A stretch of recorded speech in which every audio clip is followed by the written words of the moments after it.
इस कहानी का नाम है संघर्ष की परीक्षा।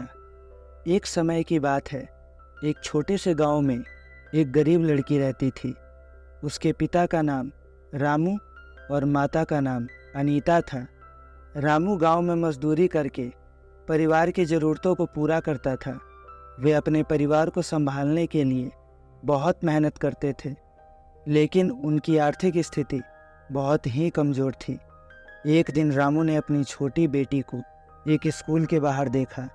उसका दिल दुख गया जब उसने देखा कि उसकी बेटी उन बच्चों के साथ खेल रही है जो अच्छे स्कूलों से पढ़ रहे थे। उसे अपनी बेटी की शिक्षा में मदद करने की ख्वाहिश हुई, लेकिन उसके पास पढ़ाई के लिए पर्याप्त संसाधन नहीं थे।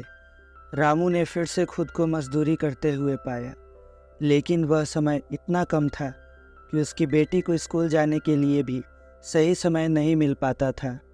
इस परेशानी में रामू को खुद को संघर्ष करने की शक्ति दिखानी पड़ी। रामू ने दृढ़ता से निर्णय लिया कि उसे अपने परिस्थितियों को बदलने के लिए एक नई दिशा में आगे बढ़ना होगा। वह लोगों के पास जाकर अपनी कठिनाइयों के बारे में बात करने लगा और उनसे मदद मांगने का प्रयास किया। कुछ दिनों बाद रामू की मेहनत और अधिकारियों की दिलचस्पी के कारण एक शिक्षा योजना की घोषणा हुई। इस योजना के अंतर्गत गरीब छात्रों को मुफ्त शिक्षा के लिए छात्रावासों में रखा जाएगा। रामू की बेटी को भी इस योजना से लाभ मिला और वह अब एक अच्छे स्कूल में पढ़ने गई। इस कहानी से हमें यह सीख मिलती है कि संघर्ष की शक्ति हमें अपनी परिस्थितियों को परिवर्तित करने की सामर्थ्य प्रदान करती है। रामू ने विपदाओं से सामना करके नई संभावनाओं के दरवाजे खोले। वह न सिर्फ अपने परिवार की स्थिति में सुधार लाए, बल्कि दूसरे गरीब छात्रों को भी शिक्षा का लाभ पहुंचाने के लिए समाज में प्रभाव डाला।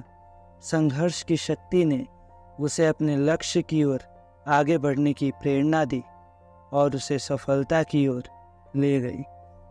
तो दोस्तों, कैसी लगी ये कहानी प्लीज़ हमें कमेंट में बताइए, और ऐसे ही वीडियोस को देखने के लिए प्लीज़ हमारे चैनल को सब्सक्राइब कीजिए।